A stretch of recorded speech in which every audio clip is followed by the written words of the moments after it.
Il y a des mecs qui font des... C'est ma malédiction des travaux, tu vois. Genre, c'est systématique, les travaux. Tu sais qu'en plus, il n'y a jamais... Je vais dans un endroit, c'est ou un bébé qui pleure, ou des travaux. Là, c'est peut-être un bébé qui pousse une brouette. Je sais pas.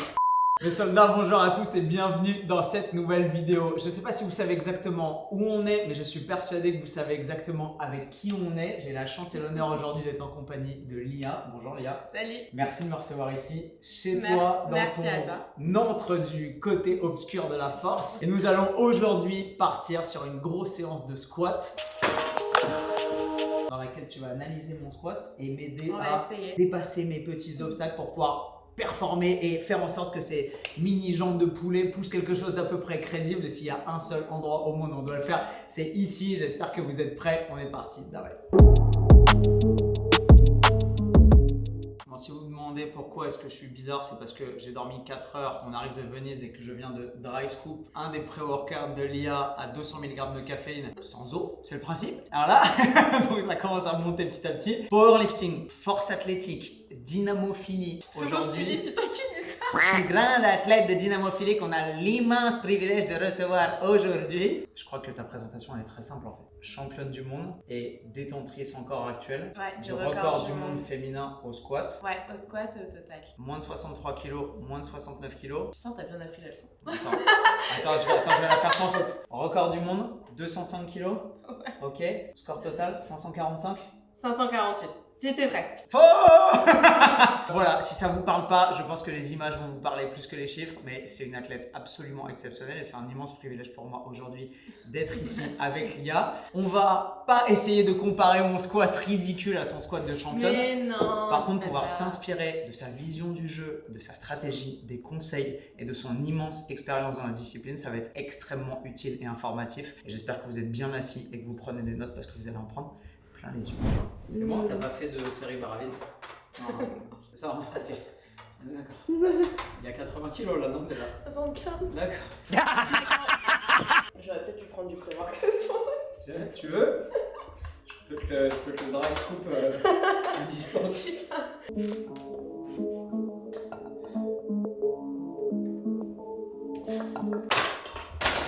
Combien de temps ça fait que tu t'entraînes?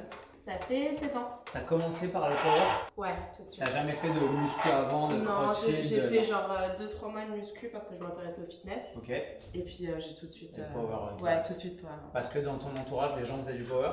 Ou... Non, pas du tout. En fait, tu sais, il y a une dizaine d'années, il y a eu le gros boom là, du bodybuilding, fitness, tout ça en France. Et du coup, je m'y intéressais vachement parce que la shape des bikinis, je trouvais ça trop stylé. Et au final... Moi aussi, mais au final, je crois que j'ai pas les proportions pour performer un bikini. On m'a dit que ça marcherait pas. Et au final, c'est un coach qui était à la salle, qui a repéré le potentiel force en fait. Et au final, j'ai direct. J'ai kiffé. Le fitness me correspondait pas au final, au sens. Tu veux que je t'aide à mettre des petites rondelles sur un petit barre? Non, tu vas prendre la grosse rondelle. La bleue, la rouge? La rouge. La rouge, d'accord. Me jette sous le bus. C'est 8h du mat, c'est bon. Regardez bien, entorse de la sacroiliac dans 3, 2, 1. Ça me correspondait beaucoup plus au niveau du, je sais pas si on peut dire du caractère ou de ce que je kiffe. Quand tu cultives ton physique, c'est vachement esthétique. Alors que là, c'est vraiment, enfin, pour moi, je considère vraiment de la performance pure. Ton but, c'est juste d'être bien dans ton corps et d'arriver à avancer, soumettre ton corps au stress qu'il faut pour pouvoir le faire progresser dans la bonne direction. En fait, le physique, il devient vraiment secondaire. Là, tu te dis, bah, mon physique, il se développe de telle manière et c'est ce dont j'ai besoin pour performer. Parce pour que t'es être une forte. athlète, t'es pas une gravure de mode sur... C'est ça, voilà.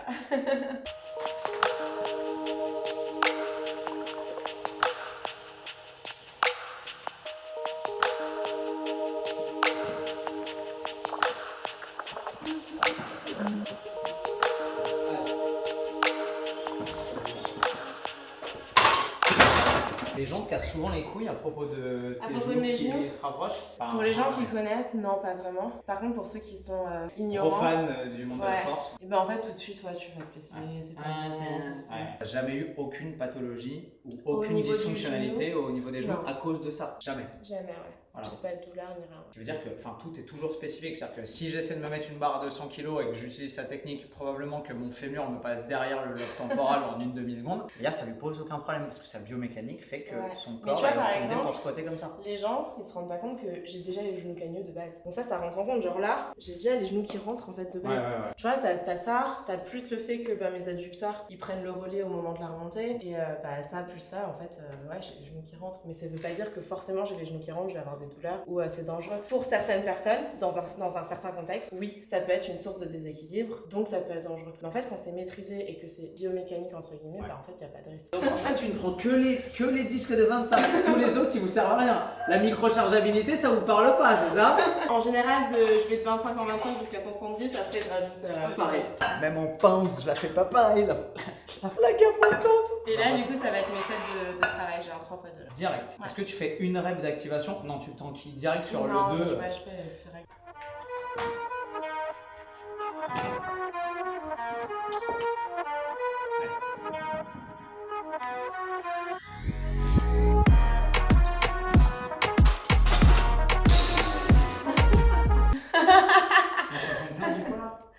Ouais, 175. Oh putain. Bon, je sais pas si vous vous rendez compte de ce qui vient de se passer, genre juste 64 kg, c'est-à-dire qu'elle fait 6 kg de moins que moi et il y a plus de 2 fois mon poids de corps sur la barre. C'est-à-dire qu'il y a 3 fois le tien en fait. Il y a quasiment 3 fois ton poids de corps sur la barre, fois 2. Je squatte plus de 3 fois mon body weight. Voilà, 3 fois poids de corps. Sachant que à 2 fois poids de corps, normalement en squat, on n'est pas élite, mais déjà ça veut dire que tu es un lifter très sérieux. Genre demandez à vos vrais potes dans les salles qui squattent 2 fois son poids de corps avec un squat comme ça et on en reparle et ensuite essayez de trouver un athlète autour de vous qui fait 3 fois son poids de corps et en plus sans aucune misogynie, mais une fille qui fait 3 fois son poids de corps, c'est encore plus rare. Pas parce que les filles sont moins fortes dans l'absolu, mais parce qu'elles sont sous-représentées dans les disciplines de la force et du body. Bah voilà, vous voyez pourquoi je suis excité d'être là ce matin, parce que c'est une masterclass.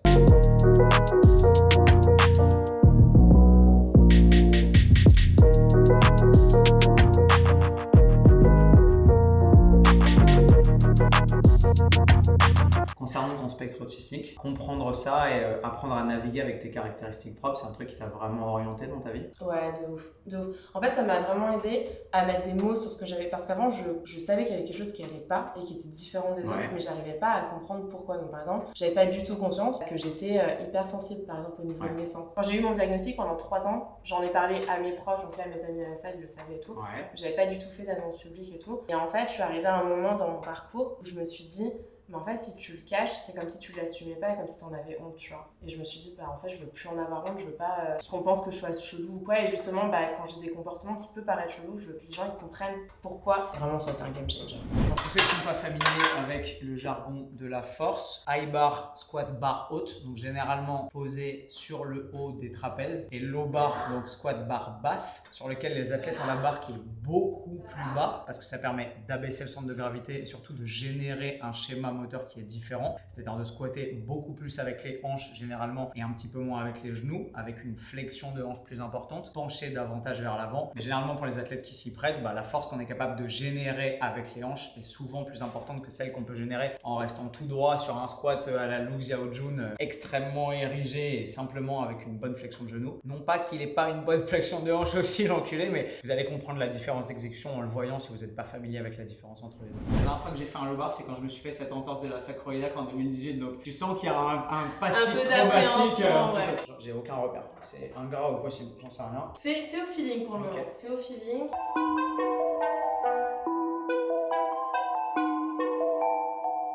En fait, tu vois, genre, mon épaule droite, elle kiffe pas du tout. Ouais, mais en fait, ça met beaucoup de contraintes au début. Mes poignets, tu vois comment ils sont placés, ça a aucun sens. Non, en vrai, après, tu pourrais travailler sur sa mobilité d'épaule et tout. Mais de gripper la barre comme ça, c'est tout à fait possible. Hein. Tu vois, genre, la barre à vide, mon épaule me dit. Bon. Pas faire du low bar aujourd'hui. Avant, mon squat, il ressemblait. Déjà, je squattais les pieds beaucoup plus serrés. Mais vraiment, genre, ça ressemblait vraiment à ça. Exactement comme ça. Ou derrière, super bas, et surtout derrière mon pelvis, ça n'a aucun sens. Je sais pas si vous le voyez, mais genre. Alors que maintenant, du coup, j'ai élargi un peu la stance, et maintenant, je me limite à. Ouais, la descente, elle est parfaite. Putain, la descente, elle est parfaite. Vous l'avez entendu, c'est pas moi qui l'ai dit. Là, on va passer une bonne journée. Là, c'est ce qu'il faut, quoi. Tu mets 70 direct? Non. T'as vu, elle a vu l'ego en moi qui essaie de se réveiller. On va peut-être mettre 40, mon garçon, non? Non, 50. Ok, 50. Venez me chercher, maman.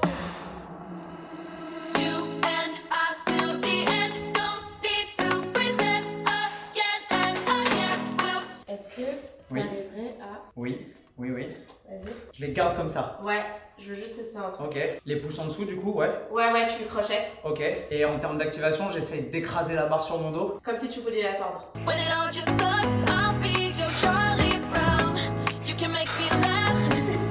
Ton bracing, ça va pas du tout. Qui est trop haut. Il faut vraiment que tu le fasses au niveau du ventre. Avec la bouche. Ouais, en fait je trouve que c'est beaucoup plus facile de le faire avec la bouche qu'avec le nez. Et ensuite, ce que tu vas imaginer, c'est que j'essaye de pousser comme dans la ceinture. Ouais, de pousser comme dans la ceinture et comme si tu te préparais à prendre un coup de poing, donc tu resserres. Ok.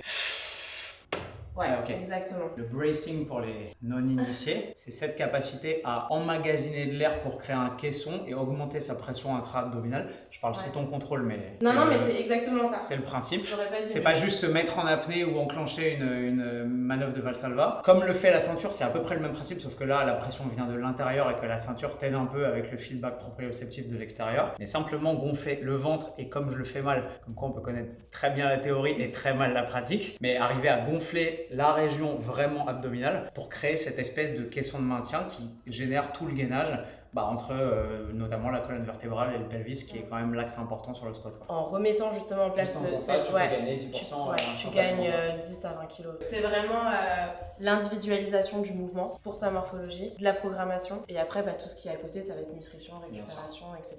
Je réessaye en foutant la paix à mes coudes et en essayant d'optimiser le bracing, comme ça on voit quel est le facteur.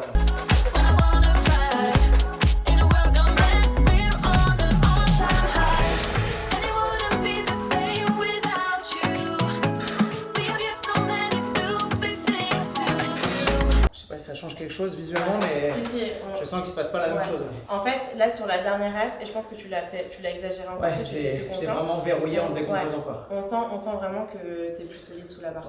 En vrai, franchement, il n'y a pas grand chose à corriger ou à truc. Non mais après, t'es pas débutant, tu vois. La position de tes pieds, t'as l'air confortable. Pieds, chevilles, genoux, hanches, pour l'instant, pour toi ça va? Pour moi ça va, la position, ton pelvis il est bien positionné. Là je pense que c'était surtout le bracing en fait que tu peux optimiser. On va monter un petit peu parce que là j'ai trop de compliments, c'est trop rigolo. Si vous voyez quelqu'un sur la plage ou dans la vraie vie avec ça, vous savez que vous n'êtes pas au même niveau déjà. Juste, vous voyez, vas-y, refais l'activation que tu as fait. Vous voyez ces trapèzes, comment ils s'engagent? Ah ouais, tout ton dos s'engage là. Les dorsaux, les trapèzes. Magnifique. Quand tu fais ça, il faut pas avoir la cage thoracique, il faut vraiment rester neutre et ensuite engager tes coudes. Ouais.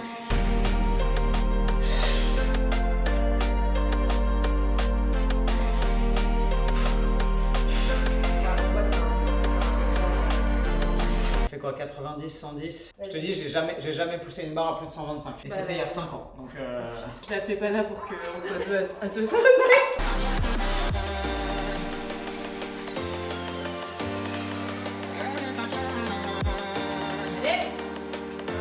Au moment où tu la déraques, tu stabilises. Ouais.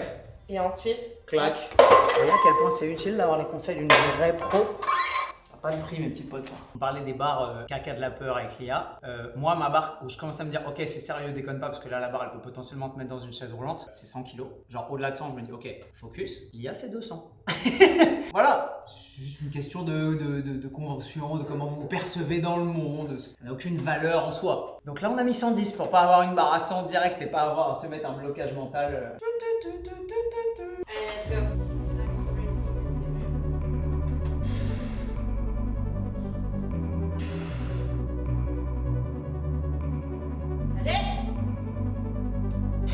Ça ralentit un petit peu, on a senti que tu avais quand même de l'appréhension. Tu as fait encore la micro-pause, mais ça passe. Bon, tu sens que j'ai pas une marge de ouf là. Après, tu as fait un gros jump, mine de rien, 90, 110.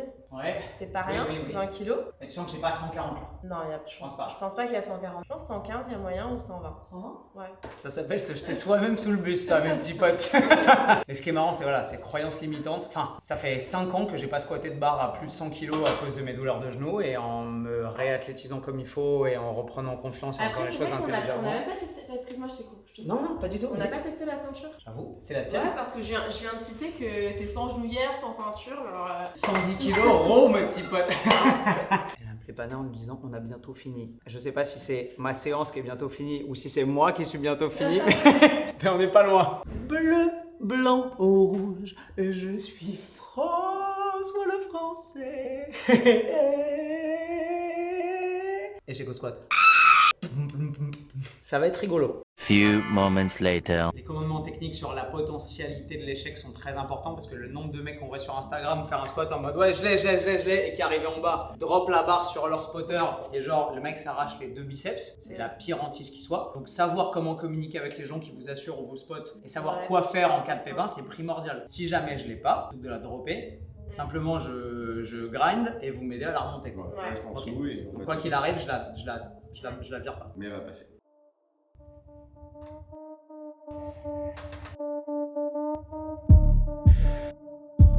allez, on y va.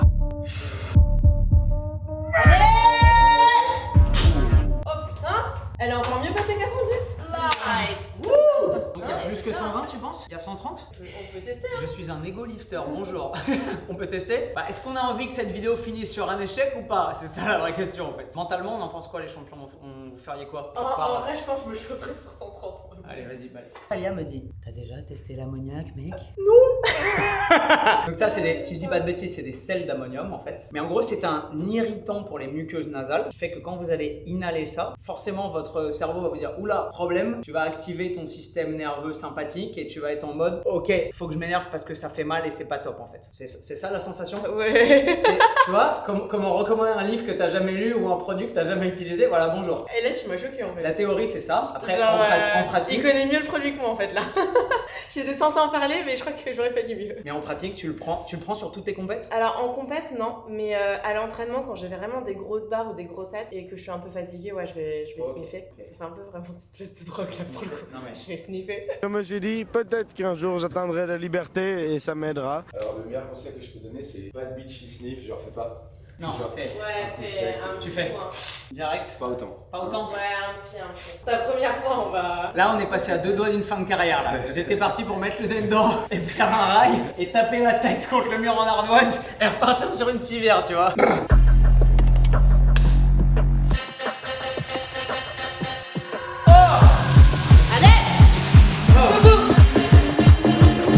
Allez, on y va.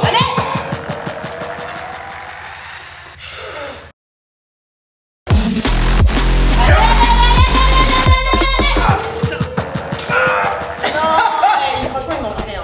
Oh, En fait, la barre, elle a roulé. Je pense que si elle roulait pas, tu l'avais. oh, je l'ai encore. C'est wouh. Merci d'avoir suivi cette vidéo. Oh putain. Oh, désolé, je vous ai déçu. Je suis navré. Non. Je pensais que je l'avais et en bas j'ai fait. Bah non en fait. Oh putain. Non, mais franchement, il manquait vraiment rien. Genre vraiment. En fait, la barre, je l'ai vue rouler. Je me suis dit, putain, si elle roule, c'est marrant. En low bar, quand elle roule, il y a moyen de compenser et tout. Mais par contre, en high bar, si la barre elle bouge, t'as pas de matière, entre guillemets, tu vois. Genre, elle est déjà positionnée là. Rien et Donc en fait, bah. elle roule, elle part. Là, il y a rien, c'est mort. Voilà mes soldats, j'espère que vous avez kiffé cette vidéo qui a été pour moi extrêmement informative. Lia, merci du fond du cœur, c'était extrêmement intéressant et enrichissant de pouvoir bénéficier de toute ton expérience et de ton humanité, parce que je sais pas si vous l'avez remarqué, mais c'est une immense championne et c'est une personne formidable. J'ai passé un super moment, même si j'ai fait un petit échec à 130, mais l'intérêt c'est d'avoir compris l'intégralité des conseils techniques qu'elle m'a transmis. Merci d'avoir suivi cette vidéo, je vous en conjure, allez vous abonner à l'Instagram de Lia que je vous mets juste en dessous, qui produit du contenu de grande qualité, qui donne la force à tous les gens qui veulent devenir plus forts, s'entraîner mieux. Allez la suivre, elle met la good vibe au quotidien. Merci d'avoir suivi cette vidéo, éclatez-moi les pouces bleus juste en dessous après avoir cliqué sur le gros bouton rouge sur lequel il y a marqué s'abonner et je vous retrouve dans une prochaine vidéo et comme d'habitude, avec le sourire, plus fort et plus fit. Bam!